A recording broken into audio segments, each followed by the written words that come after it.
Selamat datang di Pustaka Bangsa Indonesia. Pada kesempatan kali ini, kita akan membahas jurnal yang berjudul Kebijakan Hukum Pidana dalam Penanggulangan Cybercrime di Indonesia, karya Asti Raisya Akma.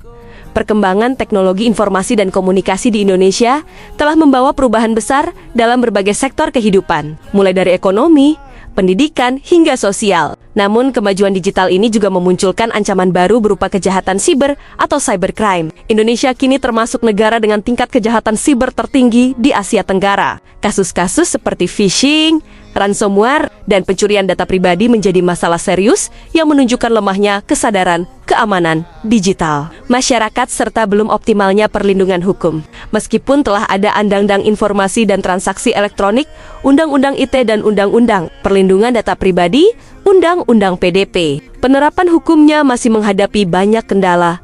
Secara teoretis, kebijakan hukum pidana merupakan bagian dari kebijakan kriminal yang bertujuan menanggulangi kejahatan melalui pendekatan penal pidana dan non-penal pencegahan. Dalam konteks kejahatan siber, pendekatan penal dilakukan dengan menerapkan hukum seperti Undang-Undang ITE, KUHP baru, dan Undang-Undang PDP. Namun, efektivitasnya bergantung pada implementasi dan kesadaran masyarakat. Cybercrime sendiri memiliki karakteristik yang unik, lintas batas, anonim, dan sulit dilacak. Karena itu, perangkat hukum nasional harus adaptif dan terhubung dengan kerjasama internasional. Misalnya, Budapest Convention on Cybercrime yang belum diratifikasi oleh Indonesia. Penelitian ini menggunakan metode yuridis normatif dengan menelaah peraturan perundang-undangan, literatur akademik, dan data dari lembaga seperti BSSN dan Interpol.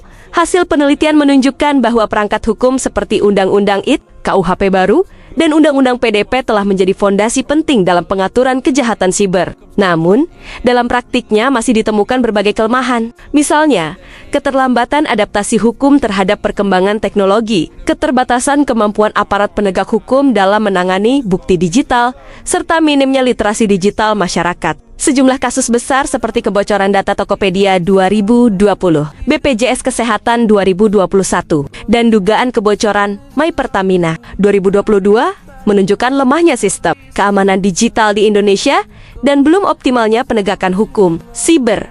Tantangan utama dalam menanggulangi cybercrime mencakup 3 aspek: substansi hukum, struktur kelembagaan, dan budaya hukum. Dari sisi substansi, banyak pasal dalam Undang-Undang ITE dinilai masih multitafsir dan belum mencakup bentuk-bentuk kejahatan baru, seperti deepfake atau kejahatan berbasis kecerdasan buatan. Dari sisi kelembagaan, aparat penegak hukum masih kekurangan sumber daya dan fasilitas digital forensik yang memadai. Sedangkan dari sisi budaya, rendahnya literasi digital masyarakat menyebabkan tingginya angka penipuan online dan pelanggaran privasi.